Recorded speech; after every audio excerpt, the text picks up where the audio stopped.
Hi, it's Mike from Inside the Magic, and we're going to talk about Game of Thrones Season 6, Episode 2, entitled Home. And this time we're going to use visual aids. There we go.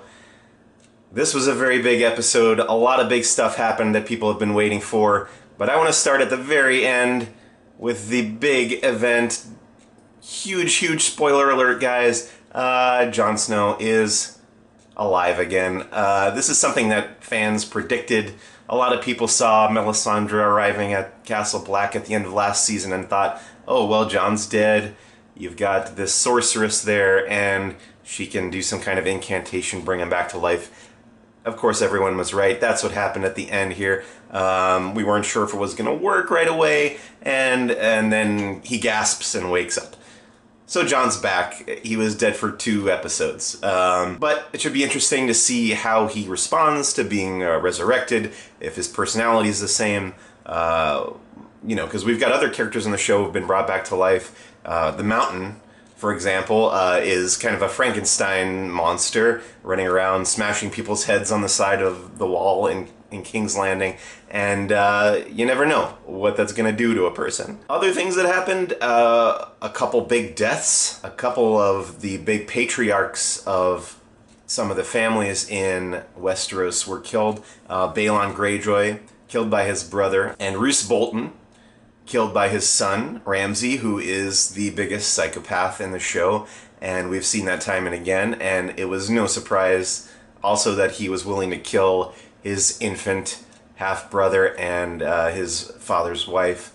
So that was crazy and creepy, and it feels to me like Ramsay is going to shape up to be one of the big bads of the entire series, because he's just so nuts.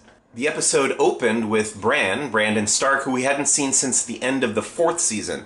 Now he's kind of training with the Three-Eyed Raven, who's giving him these glimpses back into his family's past. He got to see his father sparring with his brother in Winterfell, and we got to see their sister, Lyanna, who a lot of people are predicting is going to be a key in unlocking some of the mysteries of certain characters' backstories. I don't want to say too much about theories that have been floating around for a long time, but it was interesting to see those characters as youths, and hopefully we'll get more of that history as the show goes on. And it's neat to see that 2 of the remaining Stark children are kind of undergoing this training to become warriors of, I think, very different types, but you know, eventually when they come out the other end, they'll both have new abilities and new powers that they can use to then go back and face the people who basically almost wiped out their entire family.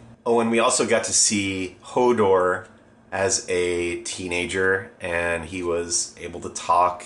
He was already big, but he had his mental capacities about him, so we don't know what happened in his past to transform him into his current state.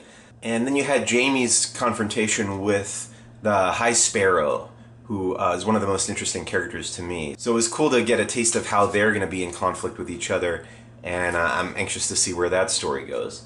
And the other big thing that happened was that Tyrion got to kind of interact with the dragons. The 2 dragons that are chained underneath the city of Meereen. He got to go and kind of befriend the dragons a little bit, take off their chains. But we'll see if Tyrion is able to develop a relationship with the dragons without the help of Daenerys, who's still in captivity. We didn't see her at all this episode. So as far as the episode title goes, it was called Home, and I feel like that word came up a couple times. Theon said he wanted to go home, and you know, Bran got to see his home of Winterfell. So I feel like that's where that came from, and also kind of the idea of being resurrected or being brought back to life ties into that theme as well. So that's it for this week. A big episode, a lot of stuff happened again, and I think it's going to be a very eventful season. If this episode was any indication, it should have a lot of cool stuff in it. So thanks for watching. Be sure to visit InsideTheMagic.net, and I'll see you next week.